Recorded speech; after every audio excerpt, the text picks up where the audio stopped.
Boa noite, linda e amada Igreja do Senhor. Boa noite, é bom essa reciprocidade, esse eco santo dessa interação. Queremos também abraçar o internauta que conosco interage. É com muita alegria que estamos aqui juntos nessa noite para aprendermos na palavra com o Senhor, como falou a nossa presbítera amada, a sã doutrina, a doutrina do Deus vivo. Muito bem, então a temática é o prosseguimento do culto de ontem. A temática leva em tela o prosseguimento, pelejando pelo reino de Deus ou pelo reino celestial 2. Pelejando pelo reino celestial, parte 2. Muito bem, então nessa noite nós vamos prosseguir e eu quero iniciar lendo uma pequena porção do que já nos foi lido ontem. Eu vou para Gênesis 32 do Gênesis, verso 28. Gênesis 32, versículo 28. Então disse: já não te chamarás Jacó, e sim Israel, pois como príncipe lutaste com Deus e com os homens e prevaleceste.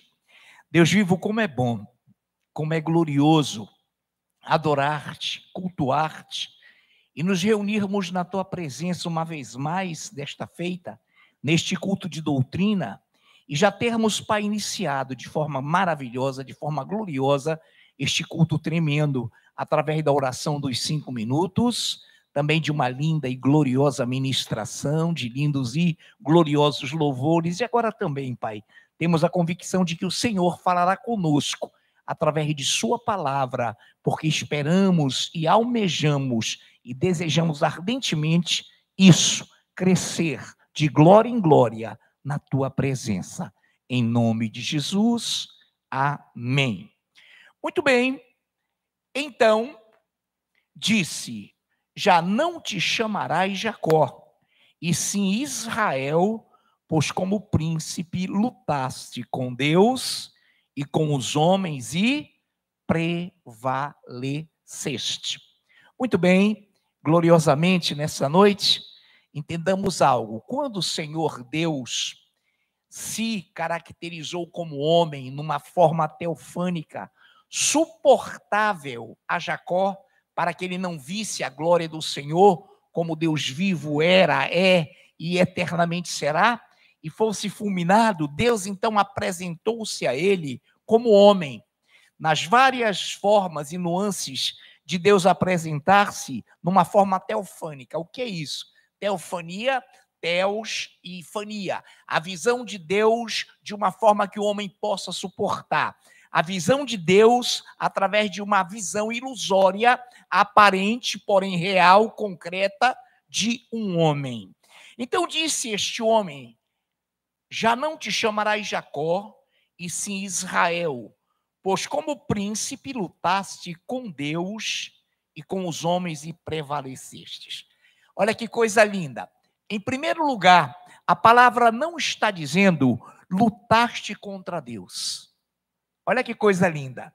A preposição aí é muito clara. Com é junto com, ao lado de e com essa pessoa. Desvirtuando e colocando o contrário.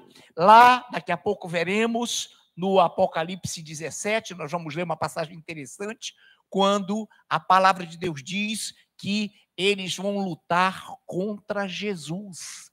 Os impérios globais, os exércitos do anticristo, pelejarão contra o Senhor. Então, essa palavra contrária, contra, significa adversidade. Aqui, porém, entendamos algo. Olha que coisa linda. Como príncipe lutaste com Deus, a favor dele, com ele, e com os homens, e prevaleceste. Então Deus ali se deixou vencer. Não é que ele foi derrotado por Jacó. Não é que ele foi impedido de sair antes que o sol se pusesse, antes do sol raiar. Deus deu a Jacó uma prova tão linda de amor, para dizer a ele: olha, eu te amei e aborreci a teu irmão. Então eu vou lutar contigo agora como homem e vou te dar a capacidade de me enfrentares, de lutares comigo e de aparentemente suportares a presença, o poder de Deus de forma teofânica, de forma suportável. Então ele estava ali, Jacó, lutando com Deus e com ele, Deus também lutava. Juntos, irmanados, não havia contrário, não havia adversidade, não havia inimizade.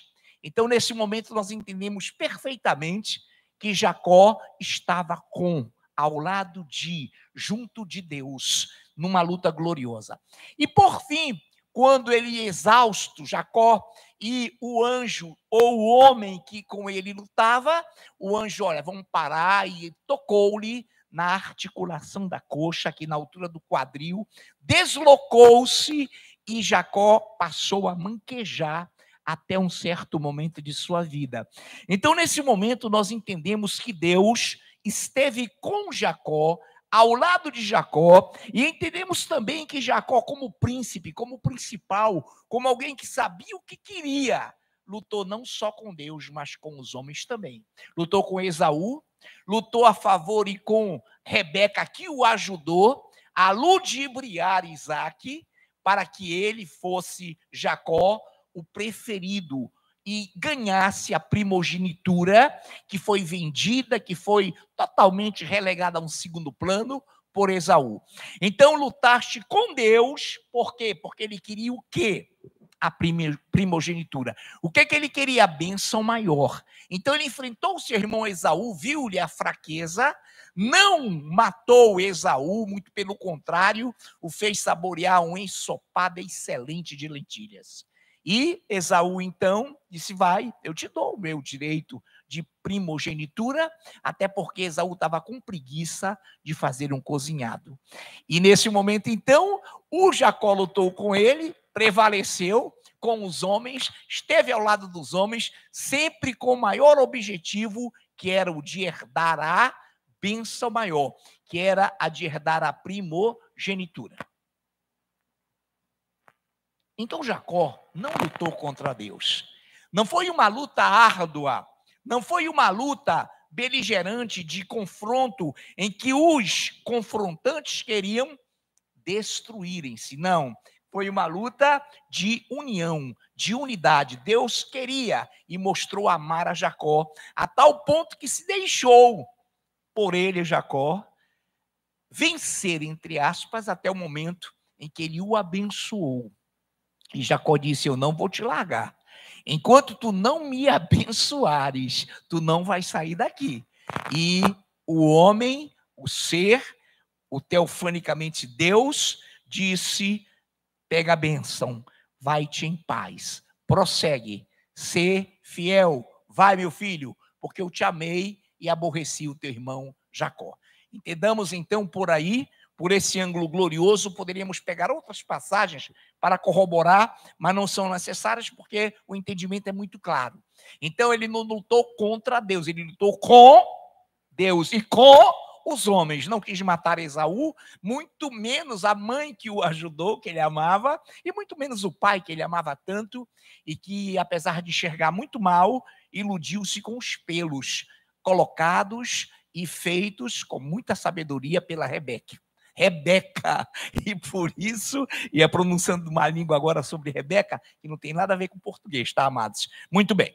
Então, nesse momento, todos nós entendamos algo. Quantos aqui, não é preciso que você responda, quantos de nós estamos lutando com Deus? Pelejando pelo reino do Senhor, pelejando com Ele pelo reino celestial. Quantos de nós temos essa convicção de que não lutamos contra, mas ao lado a favor de Deus? Então sejamos felizes e sejamos alegres, porque somos um povo que luta as lutas do Senhor, que luta a peleja e luta as pelejas do Senhor. Há um outro momento também de peleja, muito claro, muito histórico, e que hoje é referenciado, é referendado por toda a humanidade, sobre algo histórico, algo que ocorreu e que foi registrado nos anais, tanto dos filisteus quanto do povo de Israel. Eu leio só um trecho de 1 de Samuel, primeiro livro do profeta Samuel, capítulo 17, de 10 a 11. Disse mais o filisteu: hoje afronto as tropas de Israel. Dai-me um homem para que ambos pelejemos. Olha que coisa tremenda. E ouviu Saul e todo Israel estas palavras do filisteu, espantaram-se e temeram muito. Ouvindo Saul e todo Israel essas palavras do gigante Golias, eles, Saul e os seus comandados, temeram e espantaram-se muito. Todos nós conhecemos a história dessa peleja e todos nós nos lembramos de como foi travada. A proposta era a seguinte: havia um confronto, estavam postas as tropas, confrontes ou confrontadas, e de repente surge esse grandioso lutador, esse homem gigantesco em relação à estatura da época para os demais, e ele fala: olha, é o seguinte, eu afronto Israel agora. Arranje aí um homem para lutar contra mim, vamos pelejar. Qual era a proposta? O que vencer dará a vitória ao seu exército. O que for vencedor, eu vou agora interpretar na Bíblia, na palavra, para que nós entendamos. O vencedor evitará derramamento de sangue. Vai morrer um só, ou eu, ou quem vai me confrontar. A partir do momento que eu, o gigante Golias, perderão os filisteus. Porém, se eu ganhar, Israel será derrotado. E nós então estaremos o quê? Evitando derramamento de sangue, evitando uma batalha renhida, perdas. Estaremos então fazendo uma espécie de UFC antigo. Amém, amados? Então, nesse momento, Saul olhou para aquele gigante, armadura, aquela estatura e temeu muito. Espantaram-se Saul e aqueles que com ele estavam. E todo Israel que com ele ali, em termos de exército, estavam, temeram, espantaram-se. A partir daí nós conhecemos, e você, nós conhecemos a história, e de repente está lá Davi, lá por trás das malhadas, lá pastoreando as ovelhas de Jessé, seu pai, quando de repente os seus irmãos, que eram do exército de Israel, estavam ali, havia um confronto terrível, estavam esperando você com exatidão, sabe, os dias que eles esperaram para uma decisão, e estava lá posta a proposta: arranja aí um homem. E vamos usar uma expressão bem peculiar para o nosso português, para a nossa visão brasileira, sem usar a palavra torpe. Vê se vocês conseguem um macho, que aqui tem um. Aqui tem um. Israel temeu e não apareceu um sequer para enfrentar Golias. Mas foi Davi, num certo momento, eu estou saltando e encurtando para que não percamos tanto tempo, numa narrativa tão conhecida, e foi levar alimento para os seus irmãos que pertenciam ao exército. E lá chegando, lá na área de confronto, ele viu aquela palhaçada. O Golias esperando, e impressionem-se, fiquemos perplexos que ele devia repetir. E aí, cadê o cara? Não apareceu ninguém ainda para me enfrentar? Muito bem. Então Davi ouviu aquilo e questionou, em primeiro lugar, quem é esse camarada? Quem é esse cara que está afrontando o exército ou os exércitos do Deus vivo? Quem ele pensa que é? E aí começaram a confabular, os irmãos de Davi ficaram enciumados e perplexos com a presença dele ali. E Davi, escuta, me diga uma coisa, o que é que o rei Saul dará para a pessoa que enfrentar esse gigante? Aí saíram os prêmios, né? Os seus pais não pagarão impostos, serão isentos de impostação por toda a vida. ele terá um prêmio em dinheiro. E Davi ficou olhando aquela confusão. E ainda dará Mical, sua filha, para casar-se com o vencedor. Davi, claro que não sabia quem era Mical, senão lhe diria, menos Mical, o resto manda. Mas Davi não sabia. Amém, amados? Muito bem. E então Davi ficou para ali, vocês conhecem, até que chegou o momento fatal. Davi disse, eu enfrento. Quem és tu para afrontares os exércitos ou o exército do Deus vivo? Quem és tu? Quem tu pensas que és? E Davi foi chamado por Saul, Saul impressionado, meu filho, você não tem porte, ou você não tem estrutura de guerra, você não é versado nas armas, e ele se sentiu mal, desconfortável, com aquelas ferramentas, com aqueles aparatos, escudo, lance, enfim. Disse, não, Saul, olha o seguinte, eu estou acostumado com briga, eu já enfrentei leão, urso para defender as ovelhas, não será esse cara que vai me fazer medo. Eu vou para ele assim mesmo, pode deixar que eu sei o que estou fazendo. E ele foi, amém? E ele foi na coragem, mas uma coisa entendamos, ele pelejou em o nome daquele que peleja por nós. Ele pelejou em nome daquele que é o Senhor da guerra. O homem de guerra, o Senhor da guerra, estava com Davi, estimulando, inspirando, dizendo, vai filho, que eu te conheço, eu sou contigo, eu te fiz derrotar leão, urso, e esse gigante também vai cair numa pedrada.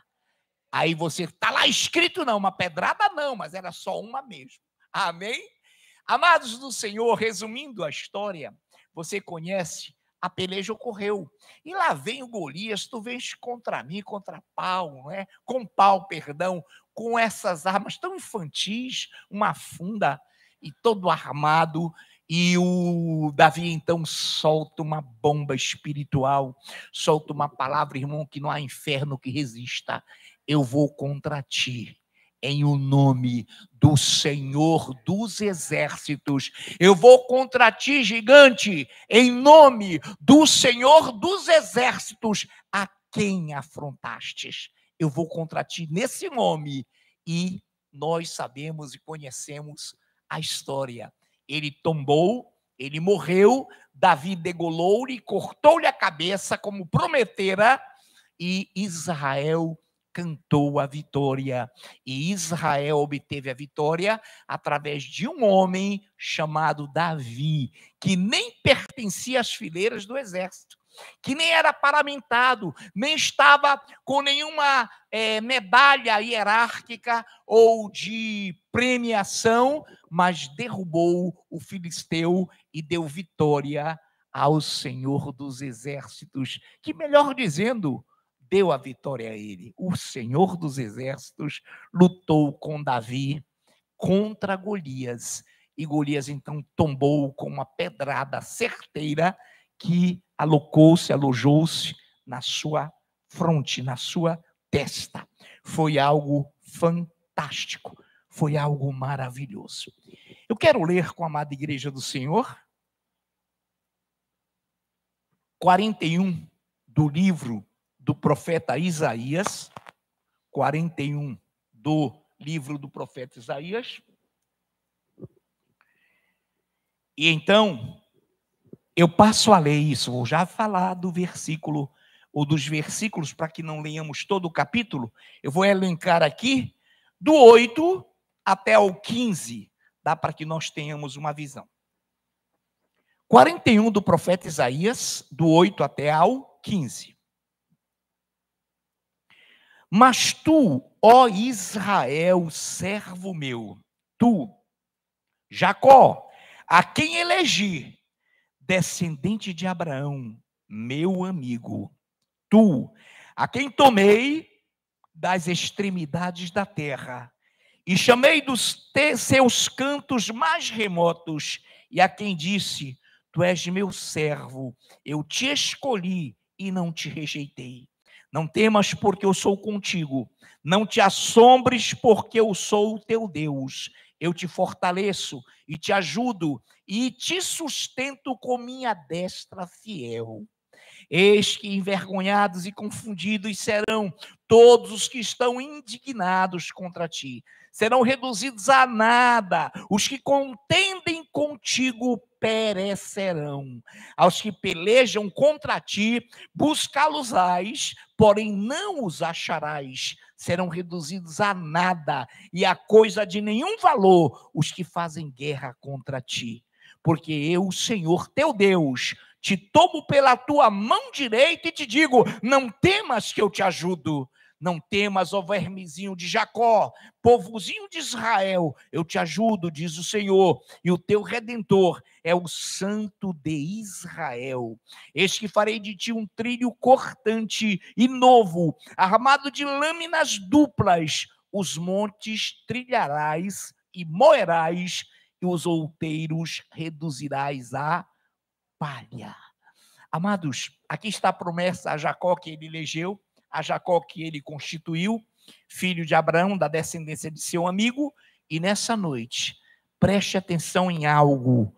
Eu peço que nós estejamos atentos aqui aos versículos 12 e 13. Vamos recitar nessa versão minha. Você pode repetir, eu vou fraseando com lentidão e você vai repetindo. Quantos topam? Amém. Então, 12 e 13 do capítulo 41 do livro do profeta Isaías. 12. Aos que pelejam contra ti, buscá-lo-ás, porém não os acharás. Serão reduzidos a nada e a coisa de nenhum valor os que fazem guerra contra ti. Porque eu, o Senhor, teu Deus, te tomo pela tua mão direita e te digo, não temas, que eu te ajudo. Não temas, ó vermezinho de Jacó, povozinho de Israel, eu te ajudo, diz o Senhor, e o teu Redentor é o Santo de Israel. Aplaudamos esse Deus.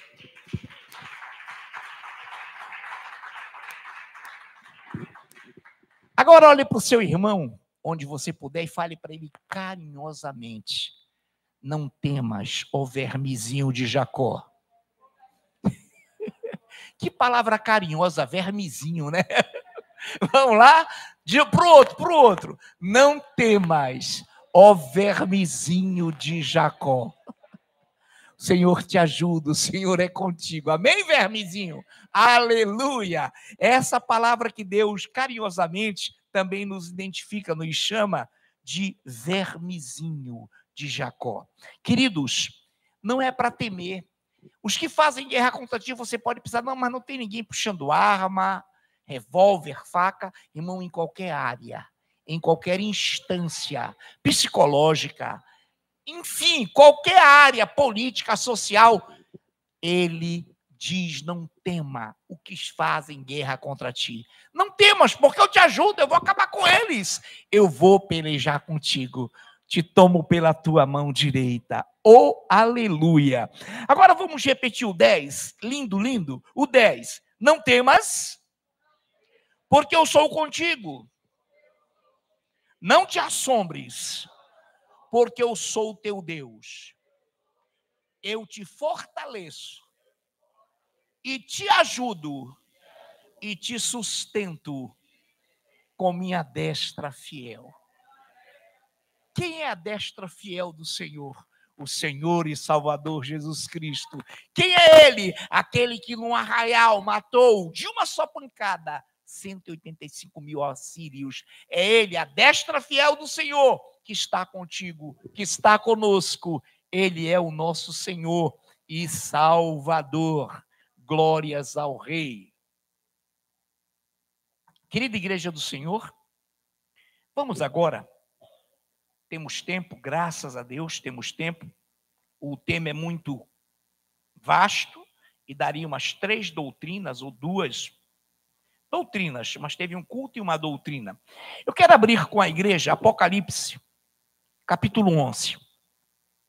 Apocalipse, capítulo 11.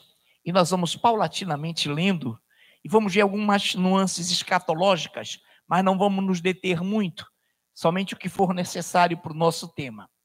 Apocalipse 11, de 7 até ao 12. Até o 12. Então vamos lá, fiquem bem atentos.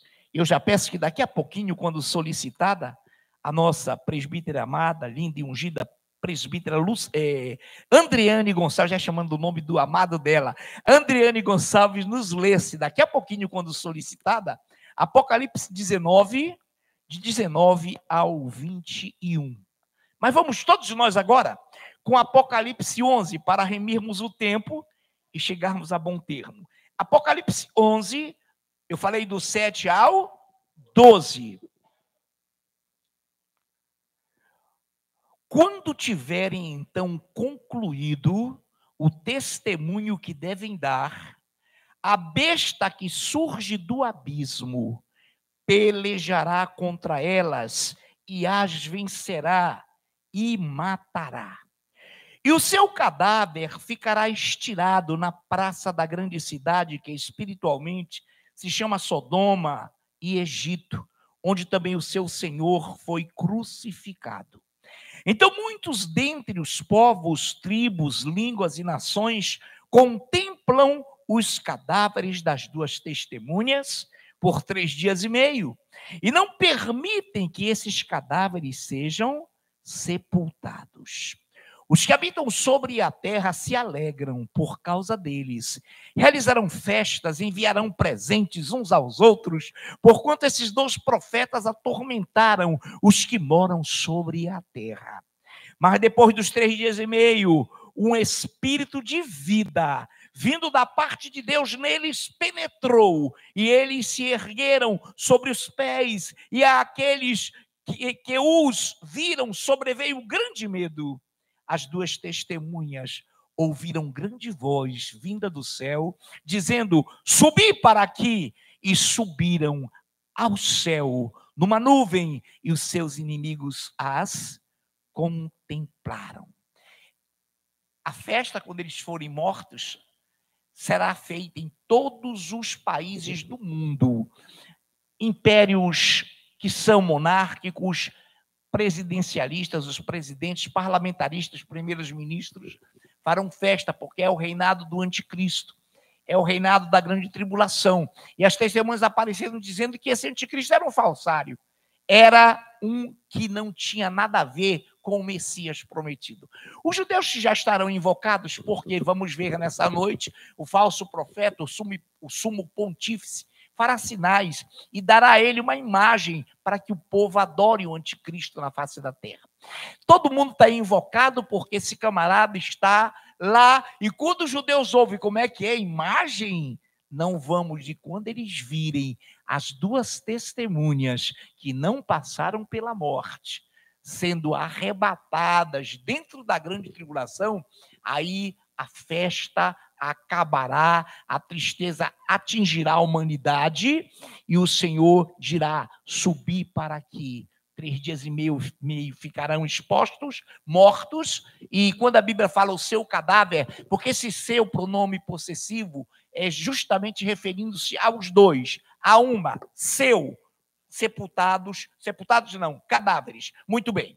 Nessa noite, então, perceba algo. Apocalipse 12, eu dou prosseguimento. Apocalipse 12, eu leio também, olha que coincidência, do 7 ao 12. Um outro momento para que nós entendamos. Apocalipse 12, de 7 ao 12. Houve peleja no céu. Miguel e os seus anjos pelejaram contra o dragão. Também pelejaram o dragão e seus anjos. Todavia não prevaleceram, nem mais se achou no céu o lugar deles. E foi expulso o grande dragão, a antiga serpente, que se chama Diabo, e Satanás, o sedutor de todo o mundo. Sim, foi atirado para a terra. Olha que coisa linda. Foi atirado para a terra, e com ele os seus anjos. Então ouvi grande voz do céu, proclamando: agora veio a salvação, o poder, o reino do nosso Deus e a autoridade do seu Cristo, pois foi expulso o acusador de nossos irmãos, o mesmo que os acusa de dia e de noite diante do nosso Deus. Eles, pois, o venceram por causa do sangue do Cordeiro e por causa da palavra do testemunho que deram, e mesmo em face da morte, não amaram a própria vida. Por isso festejai, ó céus, e vós os que nele habitais. Ai da terra e do mar, pois o diabo desceu até vós, cheio de grande cólera, sabendo que pouco tempo lhe resta. Ele sabe, ele é consciente de que jamais vencerá a Deus. Ele sabe que será derrotado.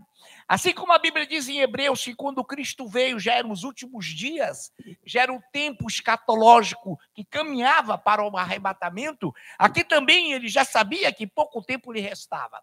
Já que ele sabe que não vencerá, que não terá a vitória nessa peleja, qual é o papel dele? Sugar, absorver, ter com ele o maior número de almas para atormentá-las, essas almas, até o fim. Essa é a vingança de Satanás. Ele não tem como vencer a Deus e ele sabe disso. Ele crê e junto com as suas trupes, eles tremem, porque ele sabe que não tem perdão. Não há perdão para eles. Eles traíram a Deus. O diabo foi mexeriqueiro lá na glória.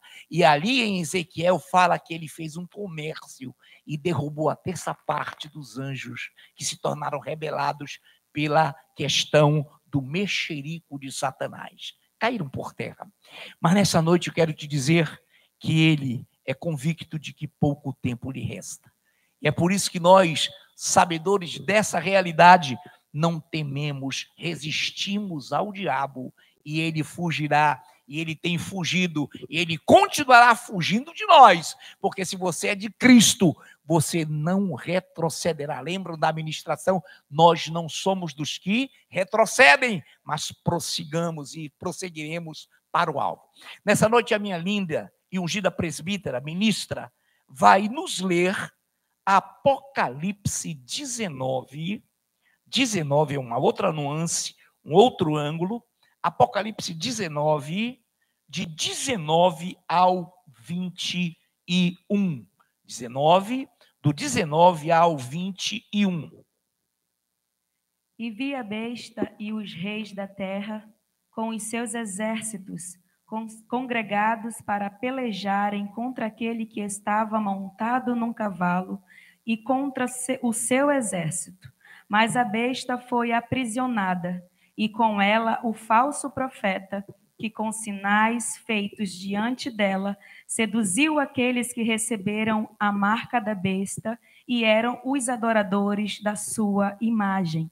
Os dois foram lançados vivos dentro do lago de fogo que arde com enxofre.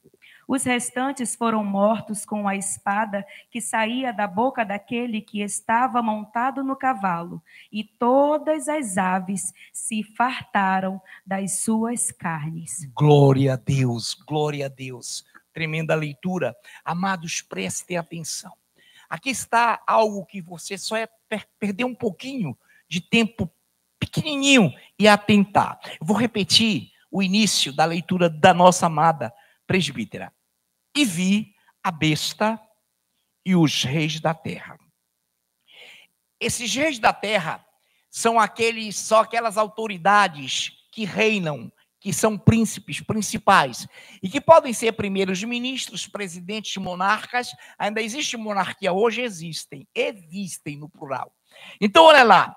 E vi a besta e os reis da terra com os seus exércitos congregados para pelejarem contra aquele que estava montado no cavalo e contra o seu exército.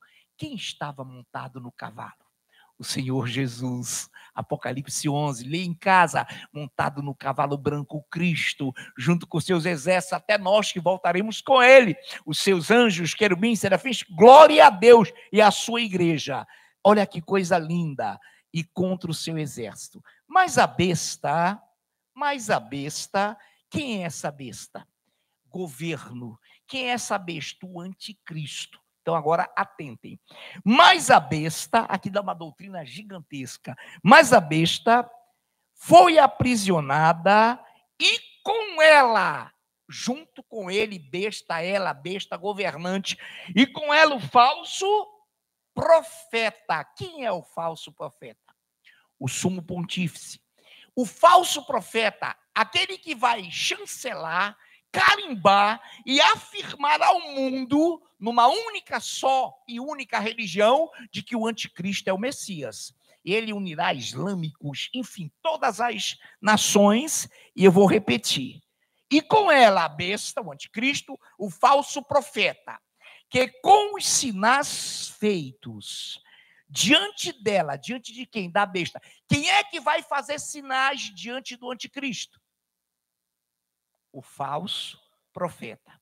Quem é ele? O sumo pontífice. É uma linguagem para que não alcance religiosamente muitas evidências. Então, vamos lá. O falso profeta que com os sinais feitos diante dela quem? Besta, seduziu aqueles que receberam a marca da besta e eram os adoradores da sua imagem de quem? Da besta. Quem é a besta? O anticristo. Quem vai fazer mandar? Ou quem mandará fazer a imagem do anticristo? O falso profeta. Ou o sumo pontífice. É ele quem fará a imagem. E fará a imagem, e claro, tudo isso é satânico, né? O anticristo estará possessado. Tudo isso é um jogo sujo. Então, o falso profeta que com sinais feitos diante dela seduziu, enganou aqueles que receberam a marca da besta e eram os adoradores da sua imagem. Os dois, quem? Os dois, a besta e o falso profeta, foram lançados vivos dentro do lago de fogo que arde com enxofre. Os restantes foram mortos. Restantes são os humanos que estarão seguindo. Isso aqui é a última das guerras. Os restantes foram mortos com a espada que saía da boca daquele que estava montado no cavalo. Que espada é essa? A palavra de Deus. Ela é justa, ela derrota, ela incinera, ela incendeia todos que se levantarem contra Deus. Aquele que estava montado no cavalo branco, ou no cavalo, o 11 diz que é branco mesmo, sai da boca daquele que estava montado no cavalo. E todas as aves se fartaram das suas carnes. Querido, ou queridos, amado internauta, amada igreja, vai ser uma matança tão grande que imagine as aves de rapina, imagine todo o ser que sobrevoa aquela região, lá do Oriente, vai festejar. Vai ser muita carne, vai ser muito churrasco, vai ser um negócio tremendo. Pai Santo, Deus vivo, não tememos porque tu pelejas por nós. Não tememos as lutas porque tu lutas conosco. Pai Santo, capacita-nos, unge-nos e continua a nos abençoar agora com teu maravilhoso ministério de louvor, com teu glorioso ministério que sobe agora, para que juntos cantemos os mais altos louvores. Te adoramos, te bendizemos e te damos graças em nome de Jesus. Amém. Quantos podem aplaudir esse Deus?